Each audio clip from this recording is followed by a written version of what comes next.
Hola, ¿cómo están? Bienvenidos a un episodio más de En la misma página. Hoy tenemos una entrevista con una autora de varias series de libros que se llama Camilla Chafer.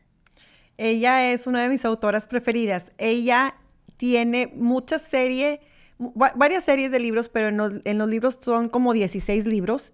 La otra serie son de 4, de 3 y así. Pero lo interesante de estos libros es que es el mismo personaje en todos los libros con diferentes, situaciones. Y son libros que Kindle o Apple Books te los dan en $3, $4. O sea, es un in-between. Y yo me clavé con ella hace muchos años y se me hizo una de mis autoras preferidas. A veces hasta me da risa que lo leo. Porque están las portadas muy chistosas, pero están buenísimas. Es como para cuando terminas un libro pesado y quieres algo así fácil de leer, tranquilo y nomás que te entretenga, ese es un libro. Y luego ya sigues con algo más pesado o whatever, pero por eso es la expresión de es un in-between. Y yo los puse una vez en Instagram, puse, ya terminé de leer y no sé qué, y me contestó. Le dije, Cristi, me emocioné, la quiero entrevistar. Entonces, bueno, aquí les dejamos la entrevista, es por Zoom, y aquí se las ponemos.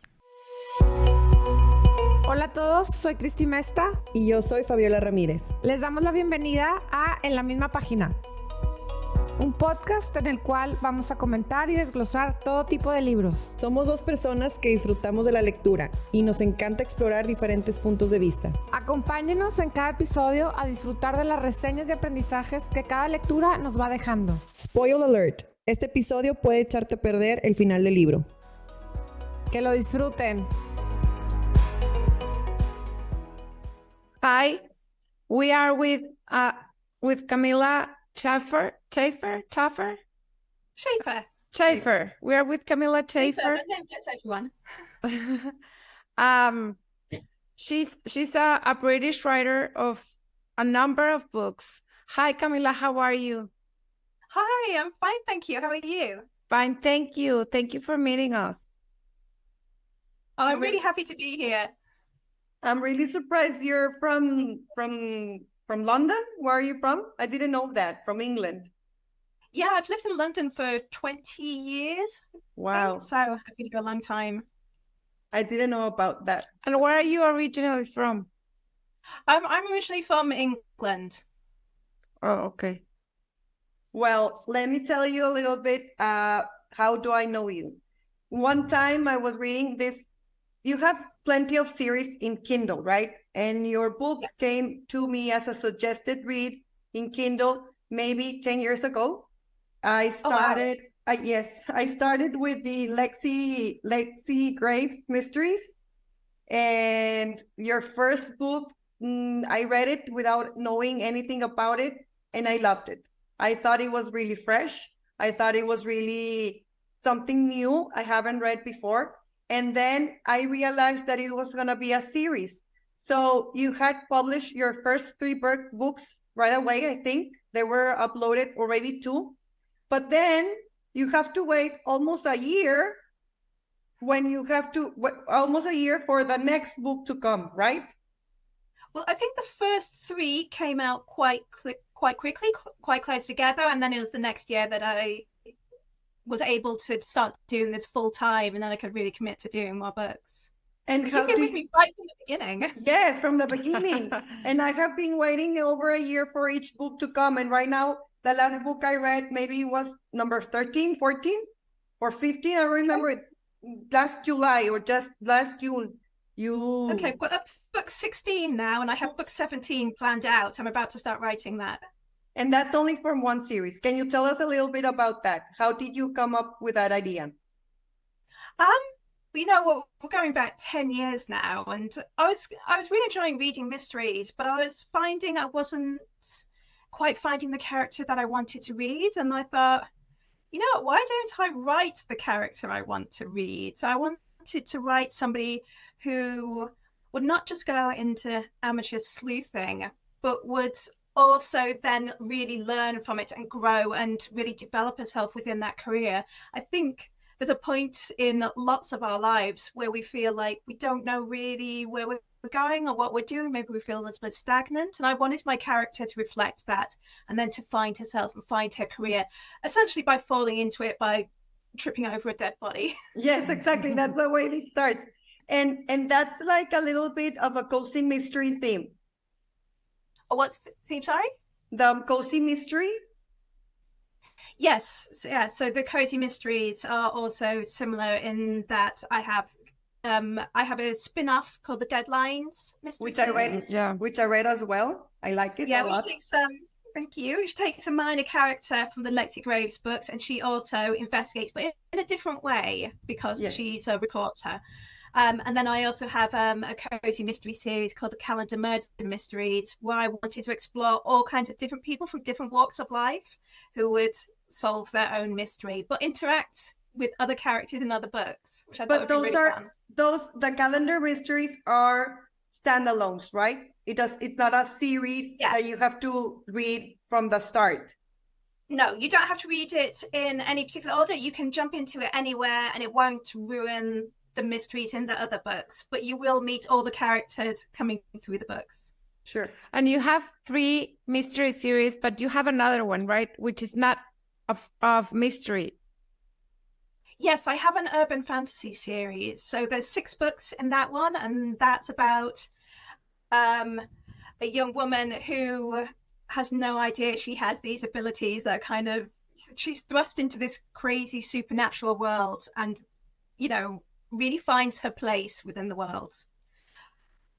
Camila, I have a question. When you decided to write, why did you thought this was a better idea than the regular or traditional way to write and publish one book? In the series, in terms of writing a series. Exactly. I thought when I was writing the Lexi Graves books, I thought there's so much more I can do with her, and I can't fit it just into one book. Otherwise, the book would be this big, and then nobody would ever read that. So I thought it would be really fun to find her developing her life. So there's a character arc through the series, but there's also the individual mysteries in each series, and she gets that little bit smarter each time in how she solves them. And I thought it'd be really interesting to explore the dynamics with her family, the dynamics within herself, how she gains more skills each time to solve a complete different mystery. Yes. And are these books also printed? Because I've never read it in printed. It's only in Kindle or iBooks. Yes, they're in paperback and they're in audiobook too. Oh, wow. I didn't know about that. And are you planning to end someday the series, or is it gonna just keep going and going and going? I mean, I guess someday it will end because I will be dead. So that means you will keep going and going. But I'll keep going while I can keep it fresh and fun, while I can keep the mystery different every time, and while people are still enjoying it. I don't see an end in sight at the minute. I've kind of got different ideas of mysteries that I'd like to do. So I kind of have 3 or 4 vague ideas for books coming up. So it will keep going for a while. And have this been your dream, being a writer?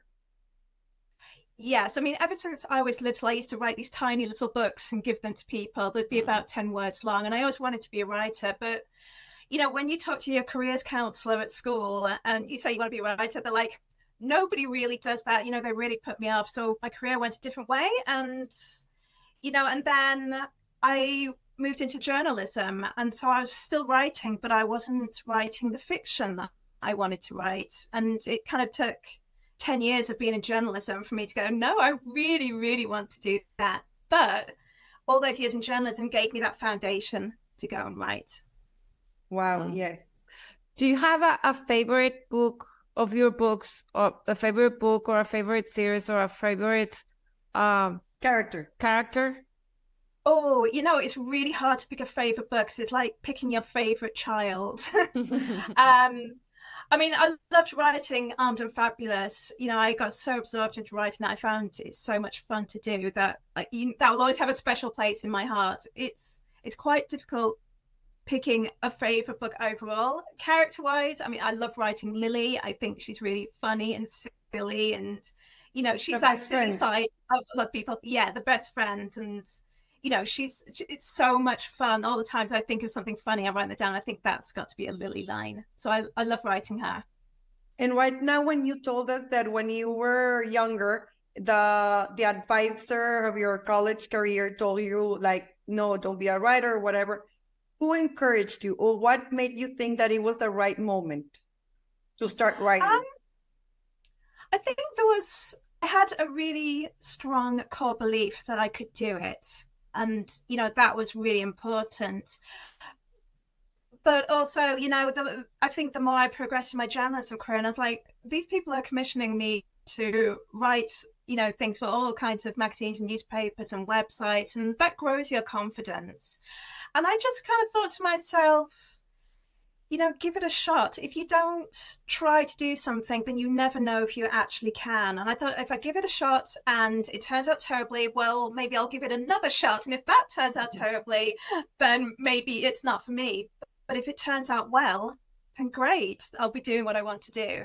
And did you find that your books were well received since the beginning, or it started to getting off, like, it took you a while? I think the Lexi books, I think they really resonated with a lot of people really early on. I think it took maybe about a year of writing the novels. So maybe I had about 4 of the Lexi Graves out. I think those 3 of the Stella novels out. And so that's what, 7 books and a year for it to really start taking off. So I always tell people, if it hasn't taken off right from the start, just wait, keep going, yes. And gradually it will. Because you fall in love with a character. That's what helped me, like, get involved with this, because once we met, for example, Lexi, which is the first character I met, or the first series I met that you wrote, when you meet her, she's really bubbly, very immature, really, like, I don't want to say airhead, because she's not, but still she was not very mature. It's a little bit to start with, because expectations for her have been so low, I think, for so long, that her abilities have been very much overlooked. And I think that's something that resonates with a lot of us women, that we can do far more than often people give us credit for. Exactly. And then at book 16, we have been seeing her evolve, mature a little bit, grow, settle down, and which is very interesting. And beside the mystery, beside all the adventures she gets into, it's a character that I have seen her grow up. So you get a little bit involved with a character, and you start liking it.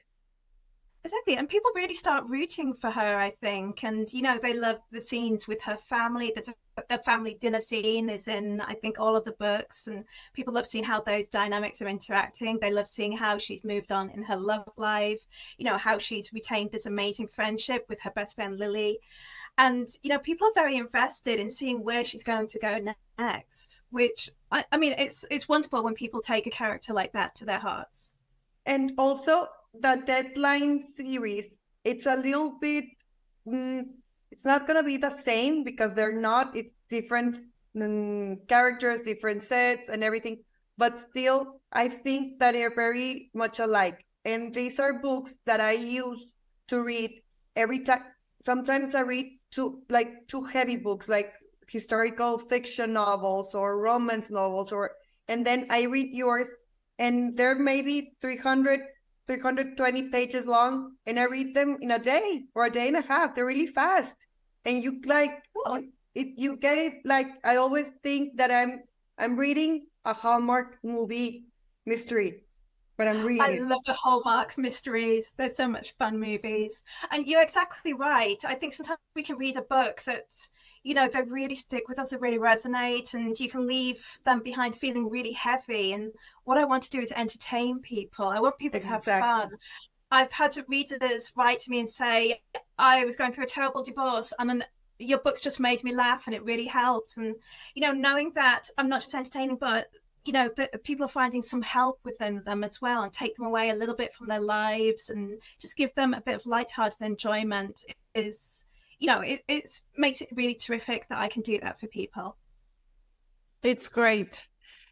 Do you have another a favorite author besides you, or somebody who inspires you or helps you to write what you do? Oh, I have so many favorite authors. I have so many books. Some books I'm really loving at the minute. Kelly Armstrong does a really good murder mystery series set in Canada. That's really fun. I love Taylor Reed Jenkins' books. I love her. I've just read Evelyn Hugo, which I thought was absolutely amazing. Amazing. It's a great book. It's a great book. Yes. And, you know, it's so completely different from what I do. I have to be careful when I'm writing not to read anything within the genre because I don't want to absorb somebody else's voice, but to read things that are completely different. And yes.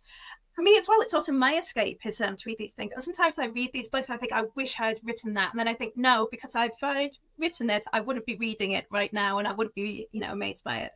Let me tell you that I'm a fan of cozy mysteries, contemporary mystery books that Kindle suggests. That once I have a book hangover, I read yours or any other from that genre. But still, I find yours a little bit better written. And I always seem to have similarities between authors because it's the same, maybe type of character, but yours, that's why I like them so much, are above them all. So yes, that's good. You don't read them, the others because they're not worth it. Oh, thank you. That's a huge compliment. You know, I do read some other cozy mystery authors, and I don't think any of us are competition. I think we're all helping boost that genre, and that's, you know, readers, you know, read my books and their books and things is great, and you know, I love some of their books too. So I'm really happy to be a part of that. That's great. Have you ever experienced writer's block? Oh, yes, for sure. There's been some days I've sat on my computer and I thought, I have absolutely no idea what I'm going to do here. And, you know, you can either address that two ways. You can either sit there and absolutely force it, or you can just go and do something else. You know, I go for a walk, I go for a run, I go and do something in my garden, or, you know, I just go and do anything else. And then sometimes you just need a little bit of time away for something to just ping into your head. You know, when your head's a little bit clearer, and then you can go from there. And Camilla, you just mentioned that you are I think you worked in publishing, or you worked in newspaper, or what did you told us before? My cat. Yes, I did. Sorry, let me just let my cat out 1 second. Yes, I didn't know she was here.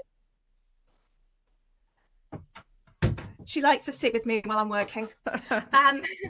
Yes, so I worked in journalism for about 10 years. I worked for newspapers, magazines, websites, all around the world. So that was, you know, that gave me a great experience in writing to deadline, writing quickly, researching, and so on. Lots of transferable skills that I could bring into fiction. Yes, and can you tell us if any of the anecdotes your characters go through are something that you experienced in real life? I wish some of them had happened in real life? No, I think I'd be terrified if I was tripping over bodies and having to climb out of buildings. Exactly. So everything, no, I'm going home. Everything is fiction, because sometimes I imagine that the author going through this stuff, and I go like, this is really, really adventurous. It would be terrifying. But, you know, there's also, you know, conversations I might have that spark ideas. Sometimes there's themes that have come from my life or things that I've heard about that I want to bring into books. So I do get inspiration from the wider world, but thankfully, I've not had to do any of that stuff myself.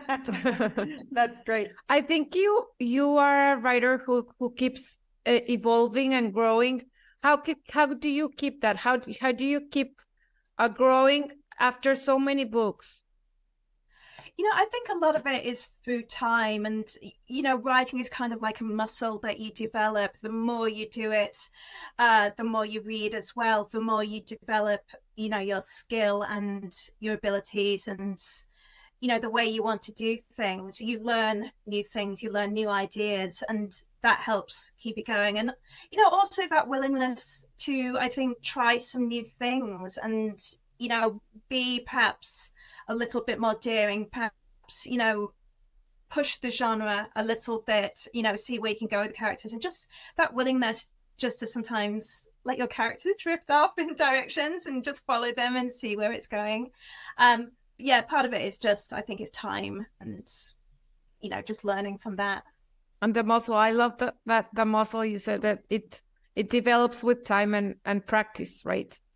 Yeah, absolutely. I mean, obviously, when I wrote my first book, that was my first fiction novel. Now I think I'm on book 32.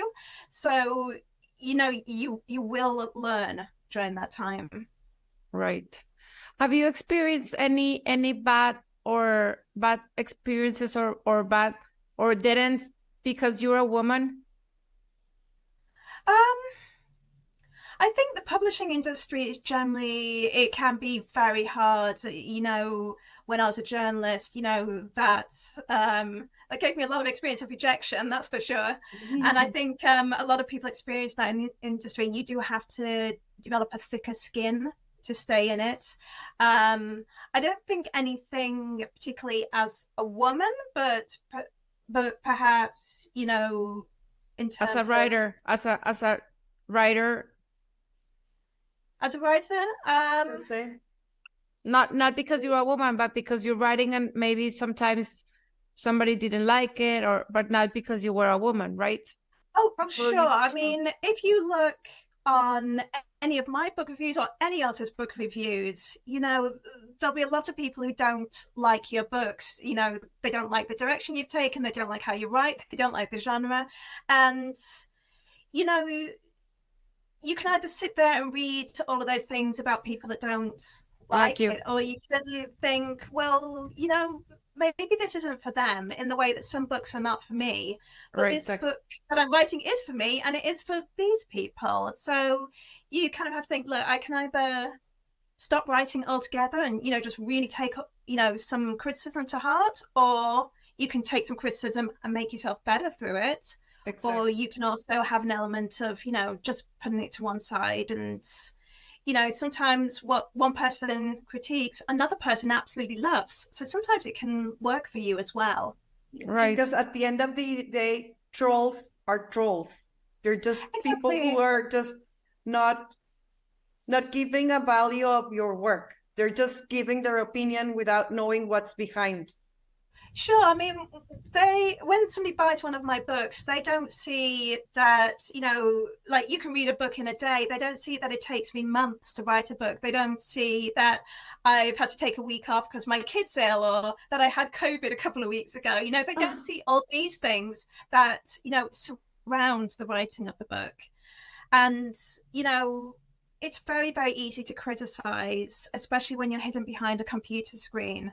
But I think what's better for the world is that we all try and boost each other, and and right now you mentioned that you take how long do you take to write a book? Because you publish sometime in a year 2 or 3 books. How long does it take? I mean, the quickest it's taken me to write a book was 3 weeks. Wow. And I was at my computer constantly. And the longest it's taken me has been about a year. So it can really, differ. Yeah. As a general rule, it takes me around 4 months now to write a book. So you write 3 a year, right? Yeah, on average about 3 a year. Okay. It's impressive. And I'm interested in the Deadline series. Are you gonna write more about them? Because I really like the characters, but you only have 3 out, right? That's true. Yes, there's 3, so it's a trilogy. I do get asked quite often if I'm going to write any more, and I'm tempted to write another one because the characters are really fun. Yes. And I have been, I think I've got my characters in a place where they're in a good place. But I mean, more could be done with it. It's it's a different environment. It's quite fun. It's a different atmosphere for the books. The characters at different stages in their lives. I think there's more I could do with that. But I think what I want to do most is write a Maddox book. The ones that are the urban fantasy? No, Maddox from the Lexi Grave novel. Maddox! The FBI agent. Book. Yes, the FBI agent. That's going to be a good twist. I'll read about him. He's great. I think I've had this in my head for a while that I could do a really cool adventure with him, and we can see a lot more of who he is as well. It's gonna be interesting reading how do you write a male character in this adventure. It's gonna be interesting being him, the personal character, the principal character, the main character. Exactly. That's going to be a new thing for me. So I'm going to take my time to develop it. I can't have a rough outline. Yeah, it's going to be a challenge, but I'm up for a challenge. I've taken on challenges before, so it'd be cool to do another one. But I think he will have another character. I think there'll be two people telling that story. And I was going to ask you about your covers. Do you design them? They're really fun. They're really catchy.